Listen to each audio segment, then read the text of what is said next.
André Muniz and Eryk in the middleweight division. You got a 31, almost 32 years old guy, and then Eryk who is 34 and a half years old. The height's even, and then the reach is going to go André Muniz, but that's not really going to matter all too much. It's very set in stone where the advantages lie for both Eryk and for André Muniz. On the feet, of course, Eryk is going to have the advantage. Way better striking, really good boxing, solid leg kicks. André Muniz, there's not really too much notable things you can say about the striking of André Muniz, but we all know what the game plan is going to be. On a 7-fight win streak, not all of those being inside the UFC, with his last loss coming to Azamat Murzakanov right there.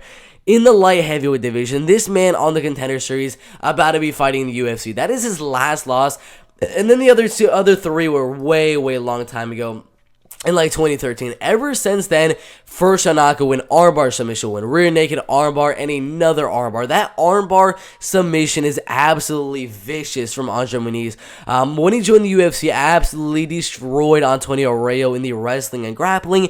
Easily beat Bartosz Babinski. As soon as that fight got to the ground, he got that submission. I don't know how he was the underdog in the fight, to be quite honest. Then he fought Ronaldo Souza, one of the best grapplers in MMA history. If you look right here, it literally says the number 6 grappler of all time on Tapology. That is absolutely insane. He is at number 6 above Charles Du Bronx Oliveira, and André Muniz went out there and submitted him and broke his arm in the very first round. That is just absolutely insane. But now he's fighting Eryk right here with a record of 14 wins and 5 losses.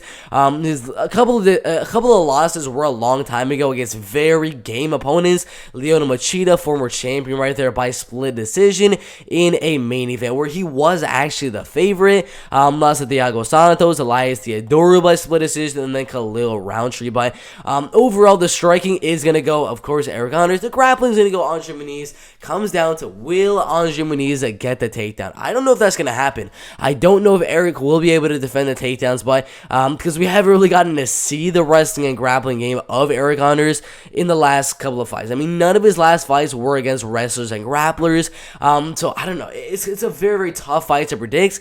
It all comes down to, will André Muniz get the fight to the ground? And he's gotten the fight to the ground pretty much every single one of his fights.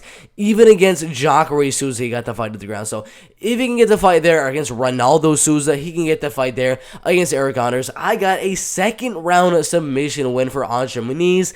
I'm gonna go rear naked right here. I think he's gotten a lot of arm bars recently. I think we're finally gonna see a choke right here. So André Muniz by rear and naked choke submission in the first or second round. Really good fight in the middleweight division.